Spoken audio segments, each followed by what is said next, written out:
नमस्कार, हिमाचल अभी अभी देख रहे हैं आप। मैं हूं आपके साथ नेहा गुप्ता। हिंदू धर्म में भाद्रपद मास में कई व्रत त्योहार आते हैं, जिनमें से एक हरतालिका तीज भी है। हिंदू पंचांग के अनुसार भाद्रपद मास की शुक्ल पक्ष की तृतीया तिथि को हरतालिका तीज व्रत रखा जाता है। मान्यता है कि इस व्रत को महिलाएं अखंड सौभाग्य और सुखी दाम्पत्य जीवन के लिए रखती हैं। इस व्रत को सभी व्रतों में सबसे कठिन माना जाता है, क्योंकि ये व्रत निर्जल रखा जाता है। कुंवारी कन्याएं हरतालिका तीज व्रत को सुयोग्य वर की प्राप्ति के लिए रखती हैं। हरतालिका तीज व्रत के लिए मायके से महिलाओं के श्रृंगार का सामान, मिठाई, फल और कपड़े भेजे जाते हैं। सबसे पहले ये जान लीजिए कि किस दिन है हरतालिका तीज का व्रत। भाद्रपद मास की शुक्ल पक्ष की तृतीया तिथि का प्रारंभ 8 सितंबर दिन बुधवार को देर रात 2:33 पर होगा। ये तिथि 9 सितंबर को रात 12:18 पर समाप्त हो जाएगी। ऐसे में ये व्रत उदया तिथि में 9 सितंबर को रखा जाएगा। बता दें कि इस बार हरतालिका तीज की पूजा के 2 शुभ मुहूर्त बन रहे हैं। पहला शुभ मुहूर्त सुबह के समय और दूसरा प्रदोष काल यानी सूर्यास्त के बाद बन रहा है। हरतालिका तीज की पूजा का सुबह का शुभ मुहूर्त 6:03 से 8:33 तक है। पूजा के लिए आपको कुल समय 2 घंटे 30 मिनट का समय मिलेगा। वहीं प्रदोष काल पूजा मुहूर्त शाम को 6:33 से रात 8:51 तक है।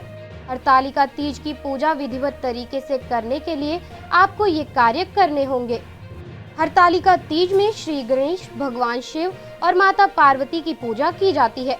सबसे पहले मिट्टी से तीनों की प्रतिमा बनाएं और भगवान गणेश को तिलक करके दूर्वा अर्पित करें।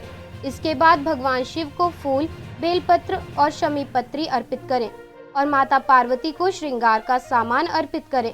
तीनों देवताओं को वस्त्र अर्पित करने के बाद हरतालिका तीज व्रत कथा सुने या पढ़ें। इसके बाद श्री गणेश की आरती करें और भगवान शिव और माता पार्वती की आरती उतारने के बाद भोग लगाएं। कहा जाता है कि अगर इस दिन भगवान शिव और माता पार्वती को प्रसन्न करने के लिए कुछ विशेष उपाय किए जाएं, तो भक्त की हर मनोकामना पूर्ण होती है। तो आइए डालते हैं ऐसे ही कुछ उपायों पर एक नजर। संपत्ति और विद्या का हमेशा घर पर वास बना रहता है। इसके लिए आप हरतालिका तीज के दिन माता पार्वती का अभिषेक आम और गन्ने के रस से करें। ऐसा करने से घर में लक्ष्मी और सरस्वती का हमेशा वास बना रहता है। शिव पुराण के अनुसार अगर लाल और सफेद रंग के आंकड़े के फूल से भोलेनाथ का पूजन किया जाए तो भोग और मोक्ष की प्राप्ति होती है। वैवाहिक जीवन में प्यार और रस बना रहे, इसके लिए हरतालिका तीज के दिन माता पार्वती को खीर का भोग लगाएं।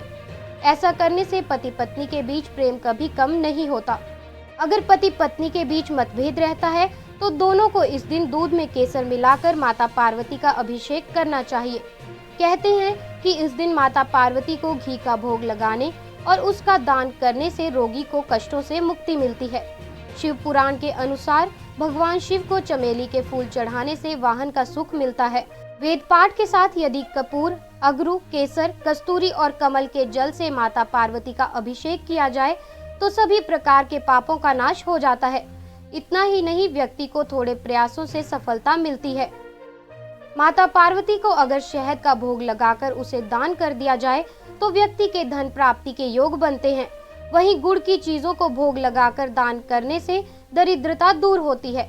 भगवान शिव को चावल चढ़ाने से धन की प्राप्ति होती है।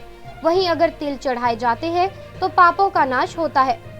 ससुराल में मान सम्मान बढ़ाने के लिए हरतालिका तीज की थाली अपनी सास को भेंट करें और उनका आशीर्वाद ले।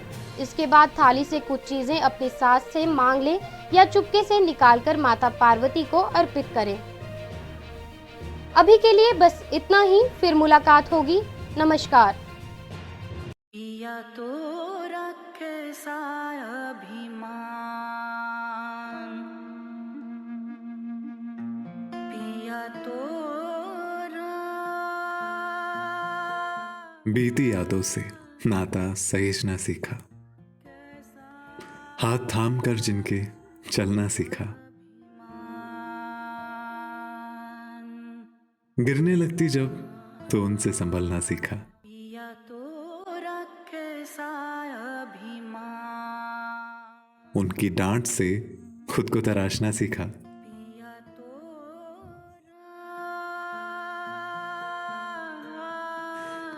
घर से दूर होकर भी दिल को हमेशा यह एहसास रहता है, उनका प्यार और फिक्र हमेशा मेरे साथ रहता है।